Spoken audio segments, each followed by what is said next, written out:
Bonjour tout le monde, aujourd'hui je vous propose des spaghettis poulet artichaut. Alors pour cette recette ici, eh bien ce sont des artichauts, des cœurs d'artichaut en conserve, poinettes égouttées pour être très précis, c'est 225 grammes. Donc vous les passez sous l'eau, moi je les ai coupés en deux. Ensuite ici, j'ai 500 grammes d'escalope de poulet coupées en morceaux. Là, c'est ma petite astuce pour ceux qui me connaissent. Je fais tremper mes spaghettis un bon quart d'heure, on va dire, pour qu'elles soient un peu plus molles, pour ne pas avoir à les casser quand on les met dans la cuve du Cookéo. Ici, 3 gousses d'ail que j'ai hachées. Là, j'ai besoin de 2 cuillères à soupe d'huile d'olive. On mettra du parmesan, mais sans le mot au dernier moment, chacun pourra doser pour mettre sur ses spaghettis au moment de déguster. Là, du sel et du poivre, un cube de bouillon de légumes, et puis 40 ml de jus de citron. Et bien c'est parti pour la recette. On va se mettre en mode manuel, en mode doré, et je verse l'huile dans la cuve du Cookéo.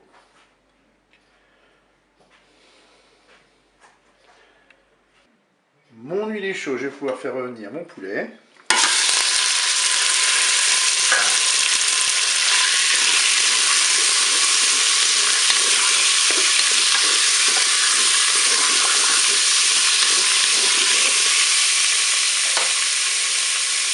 Je vais maintenant ajouter l'ail avec le poulet.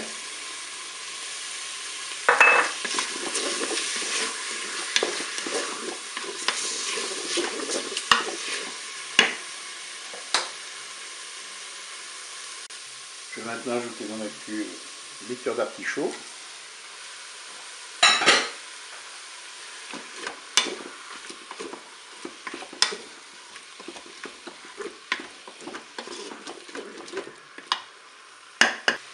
Allez, je vais ajouter maintenant les spaghettis. Et elles sont beaucoup plus molles, sont faciles à mettre dans la cuve.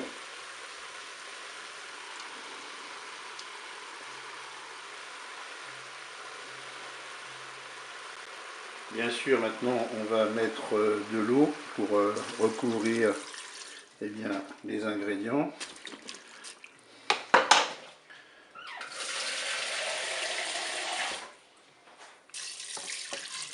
Voilà, je vais mettre un petit coup de poivre. Je vais mettre un petit peu de sel. On rectifie l'assaisonnement au moment de déguster. Je vais mietter mon cube de bouillon de légumes.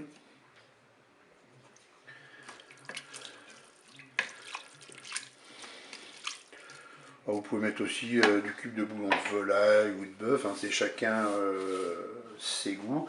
Et maintenant, on va programmer la cuisson. J'arrête la fonction dorée. Je vais passer en cuisson sous pression ou cuisson rapide. Et là, moi, ce sont des spaghettis 8 minutes. Je vais mettre 4 minutes de cuisson. Vous pouvez faire OK avec un départ immédiat. Et c'est parti. La cuisson est terminée. On peut ouvrir le couvercle de notre Cookéo. Allez, ce que je vais faire, c'est que je vais égoutter ma cuve. Donc j'ai goûté ma cuve, j'ai replacé mes ingrédients dans la cuve du Cookéo. Maintenant, je vais ajouter le jus de citron. Je mélange. Et maintenant, il ne me reste plus qu'à dresser mes assiettes et surtout de ne pas oublier le parmesan. Je vous fais une petite photo pour le rendu. Je vous dis au revoir et à bientôt.